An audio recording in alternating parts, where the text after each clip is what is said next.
અમૃતાલય કેન્દ્ર રાજકોટમાંથી વિપુલ દોશી વાત કરું છું. અત્યારે આપણી સમક્ષ આરતીબેન આવ્યા છે.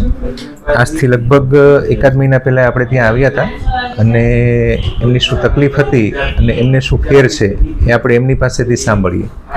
જી આરતીબેન. મારે કમરમાં દુખાવો હતો. એમ આપણે પોતું કરતા હોય કે કાંઈ પણ કરતા હોય ત્યારે દુખાવો થતો હતો, સીધી નથી થઈ શકતી. પછી મેં અહીંયાથી દવા લીધી. મને એ તકલીફ 6 કે 7 મહિનાથી હતી. પછી મેં અહીંયાથી દવા લીધી તો એના પછી 15 દિવસ અઠવાડિયામાં મને ફેર પડ્યો. એના પછી મને કાંઈ તકલીફ નથી થઈ. એક જ વારમાં મને રિઝલ્ટ આવ્યો છે. એના પછી મને દવાની જરૂરત નથી થઈ. 15 દિવસમાં તમને સારું રિઝલ્ટ મળ્યું છે, બરાબર ને? અને આ તકલીફ કેવી હતી તમને? આમ સીધી નહીં થઈ શકતી કે આમ વાકી વરું તો આમ સીધી ન થઈ શકું. બરાબર. એમાં ઘણો સારો ફેર છે. ઘણું સારું થયું. સરસ. આ જ રીતે